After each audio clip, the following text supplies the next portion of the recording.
Welcome back for another episode of Math Mashup Monday. And before I get into the topic for this week, I just wanted to give a little bit of backstory about where this video comes from.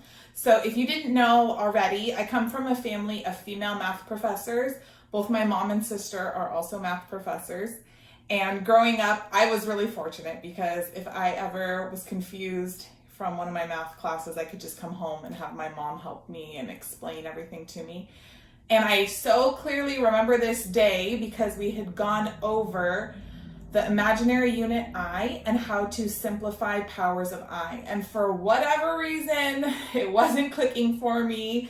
The examples in the textbook and whatever the teacher was showing in class just did not click. And so I came home a little panicked, and my mom showed me a totally different way to simplify powers of I, and it just made so much sense. And I love doing it this way. I haven't come across this method in any textbooks, but it's very intuitive. So I'll show you guys how to do it right now. And I always show my students every semester whenever it comes up. So I hope you enjoy it. And all credit to Mama. Thanks for showing me this a long time ago. So little Professor V wasn't panicked back then. Enjoy! In this episode of Math Mashup Monday, we're going to look at a cool trick to help you simplify powers of I. So if you'll remember, our definition for the imaginary unit I is that I is equal to the square root of -1, okay? So when working with complex numbers, you want to always write your final answer in the standard form, which is A plus BI. A is the real part, B is the imaginary part. And notice this standard form involves I only raised to the first power. So if I is raised to any other power, if it's squared, cubed, to the fourth, whatever, you got to be able to simplify it appropriately. So I'm going to show you the way my mom showed me years ago to do it, and I think it works pretty great. Now, if you have I to the first, that's no problem. You leave it as is. That's equal to I. If you have I to the second, using the definition, you should be pretty familiar that you replace I squared with -1, okay? What if we go higher than this though? So I cubed. Okay, I cubed, I can break that up using my laws of exponents and write it as I to the first times I squared, right? Isn't that the same thing? And then we know that I squared is equal to -1, so I could write this as I to the first times -1 instead of I squared, and then this just gives me -I. Okay, cool. So that means I cubed is equal to -I. That's what you would replace it with. And then what if we went even higher, say I to the fourth? Well, we could break that up into I squared times I squared, right? And then I squared, remember that's equal to -1. So we have -1 times -1, which gives us 1. Now these first 4 powers of I are the building blocks for this method. So make sure you're able to remember how to simplify at least the first 4. So you have to know I squared is -1, I cubed is -I, and then I to the fourth is 1. And then after that, you're in business. So check this out. I to the fifth, in order to simplify it, I'm going to write it as I times I to the fourth. Okay? And then we just saw that I to the fourth is equal to 1. So now I can write this as I times 1, which is just I. Ooh, okay, cool. What about I to the sixth? That's I squared times I to the fourth. I squared I'm going to replace with, good, -1.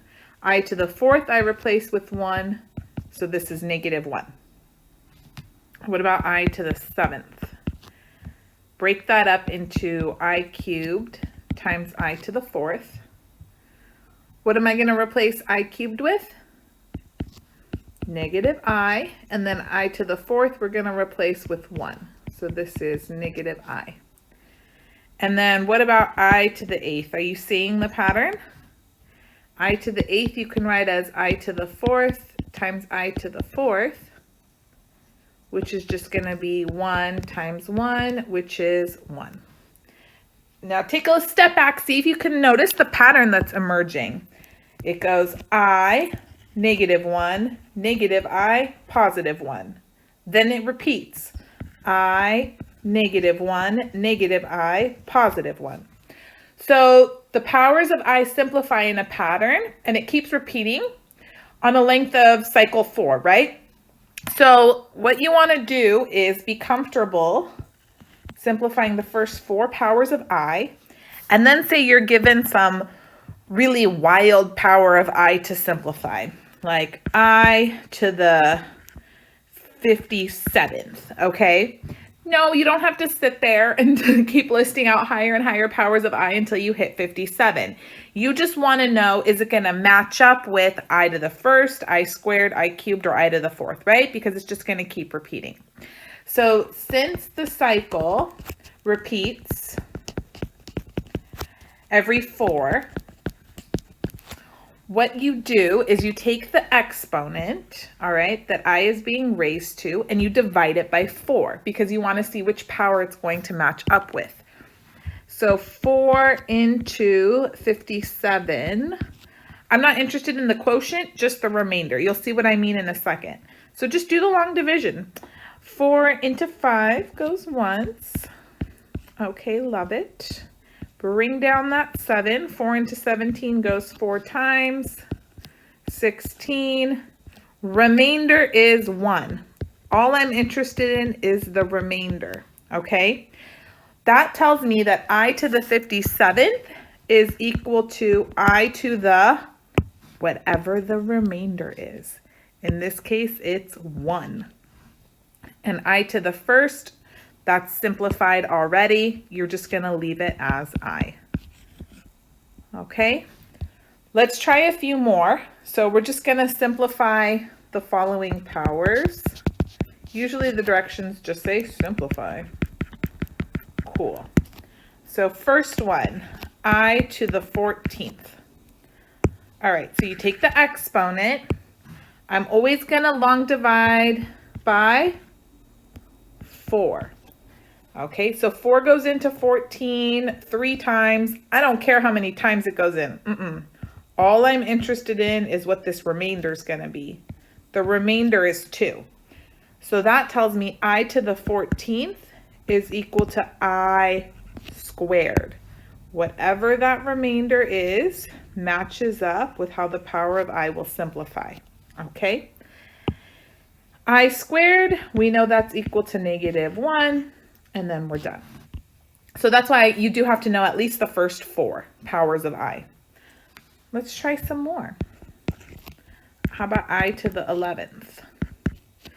Okay, always divide 4 into the exponent. So 4 into 11, that goes twice.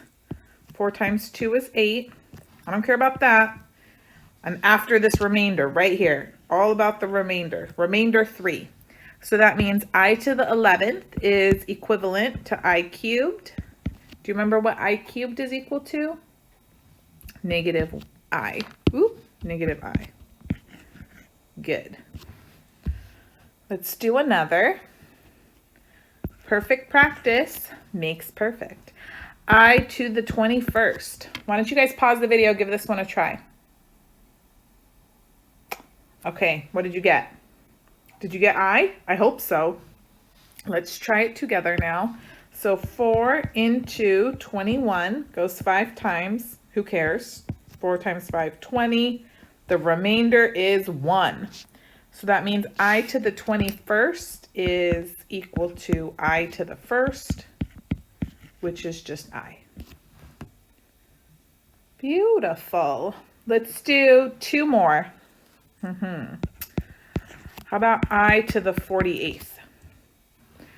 Okay, so we're going to divide 4 into 48. 4 into 48 goes 12 times. No remainder. Uh-oh, what do you do when there's no remainder? Well, look back. we had 4 powers of I that made up the cycle, right? It repeats every 4.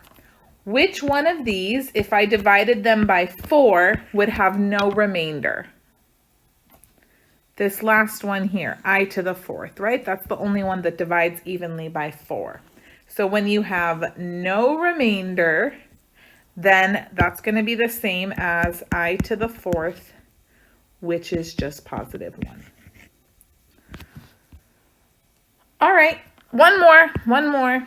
Let's kick up the spice level just a smidge. So we have 5i to the 5th plus 4i cubed. Ooh, okay. So 5 times I to the 5th, let's see. 4 divided into 5 goes once. Remainder is 1. So that means I to the 5th is the same as I to the 1st. Plus 4 times, do you remember what I cubed is equal to? Negative I. Good. So let's see, we've got 5i minus 4i, and you can just simplify them the way you combine like terms with any old variable. So 5i minus 4i, that's just I. Okay? So hope you like this method. I think it's pretty easy squeezy. There's, other ways to simplify powers of I just using laws of exponents and stuff, but dividing by 4 makes it pretty cool. So just to, recap, you got to remember the first 4. I to the 1st, you leave it as I squared negative 1. I cubed negative I, and I to the 4th is 1. If you can remember this list here, you're in business. Divide the exponent by 4, and then it's equivalent to whatever the remainder is.